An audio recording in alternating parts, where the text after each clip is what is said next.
Maligayang pagdating sa isang mundo kung saan ang dilim ay nagtatago ng lihim. Ang hangin ay nagdadala ng bulong at ang bawat kwento ay mayroong misteryong naghihintay na mabunyag. Dito sa Boses ng Lagim, hatid namin ng mga nakakakilabot na kwento, kababalaghan, at misteryong magpapaisip sa iyo kung totoo nga ba ang iyong nakikita. Handa ka na bang pumasok sa mundo ng hindi maipaliwanag?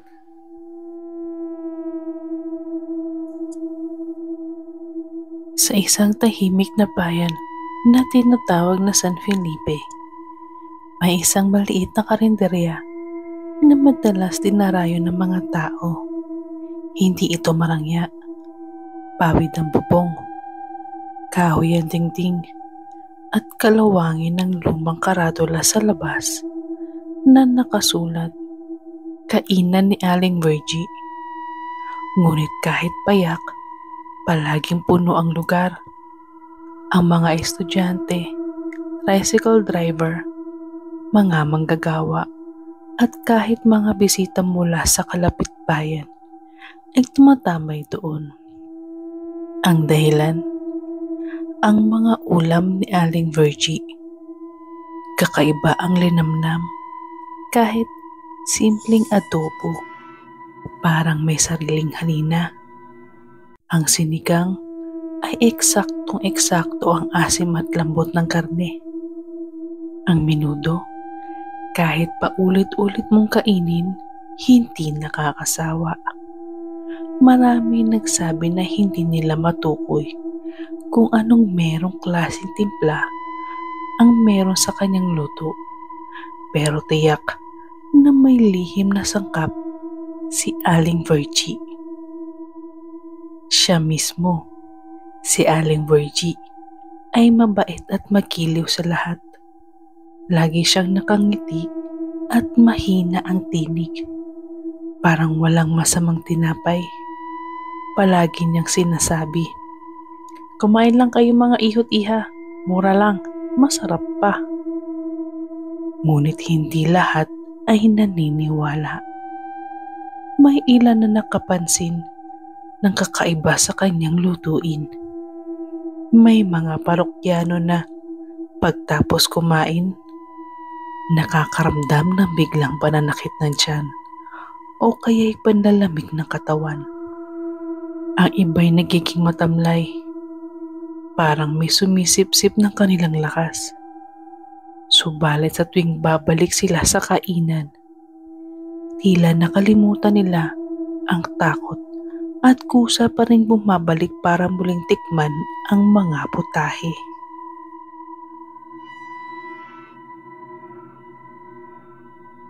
Isang gabi, nang pauwi na si Mang Ernesto, isang lasing na driver na madalas kumain sa karinderya, napadpad siya sa sementeryo malapit sa bayan.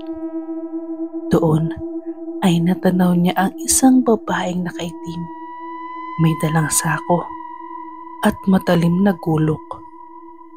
Ang buwan ay sakto lamang ang liwanag upang makita niya ang mukha ng babae. Si Aling Virgie.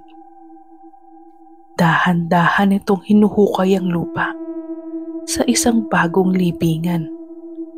Sa pagkibigla ni Ernesto, nakitang hinila ni Virgie ang malamig na katawan ng isang bangkay. Hindi niya alam kung iika ba siya sa takot o tatakbo palayo. Ngunit bago pa siya makatalikod, narinig niya ang paos na boses ni Aling Virgie. "Huli ka, Ernesto."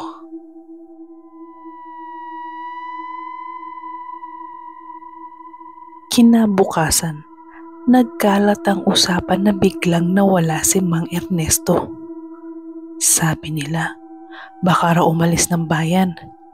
Pero may ilan na nakapansin na ang ulam sa karinderya ay lalo pang sumarap. Ang karne ay mas malambot, mas malasa, at halos natutunaw sa bibig. Isang batang nagbibiro ang nagsabing, Parang lasang tao na ang karne ni Aling Virgino. Tahimik ang lahat. Ngunit sa halip na matawa, may kakaibang kaba ang bumalot sa kanila. Lumipas ang mga linggo. Sunod-sunod ng pagkawala ng ilang residente sa bayan. Mga lasinggero, mga palaboy, at mga taong walang kamag-anak. Palaging may bagong potahe si Aling Virgie sa kanyang karinderya at palaging dinadagsan ng mga kumakalam na tiyan. Hindi alam ng karamihan na ang lihim na sahog sa mga niluluto ni Aling Virgie ay mula sa katawan ng mga bangkay sa sementeryo at minsan mula mismo sa mga taong nahuhuli niyang nagtatangkang makialam.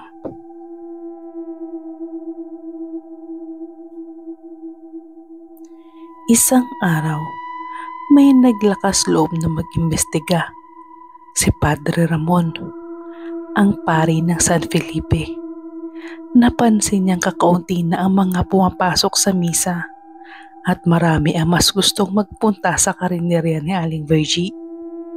Parang may mahika na humahatak sa kanila.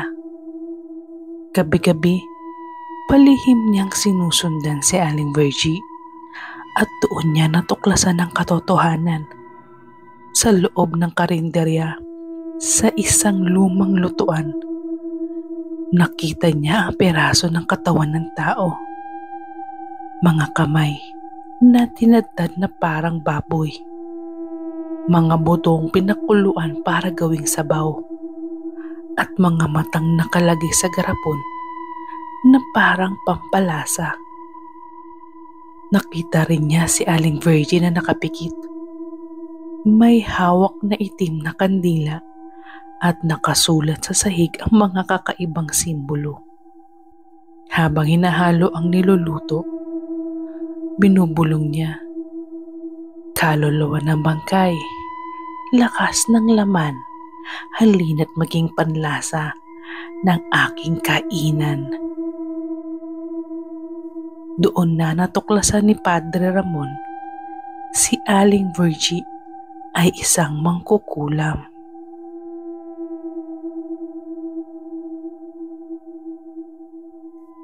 Sinubukan ng pari na ipaalam sa mga tao ang kanyang nakita. Ngunit kakaunti lamang niyang niwala. Ang iba, lalo na ang mga nahumaling na sa lasa ng putahe, ay itinuring siyang baliw. At makalipas ang ilang araw, bigla na lamang nawala si Padre Ramon. Mula noon, may bagong putahe si Aling Virgie, espesyal na nilagang baka, na ang karne ay labis na malambot at ang sabaw ay may kakaibang tamis. Maraming nasarapan, ngunit ang mga nakakaalam ng lihim, natakot. Hanggang ngayon, nakatayo pa rin ang karinderya ni Aling Virgie.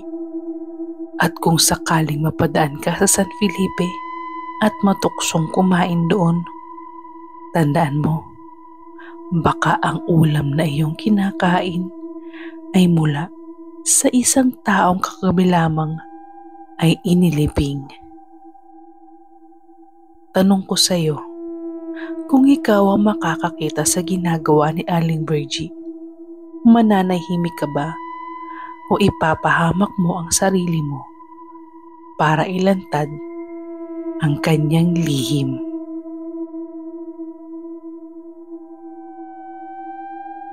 May mga kwento ka bang nakakakilabot o karanasang nakakatakot?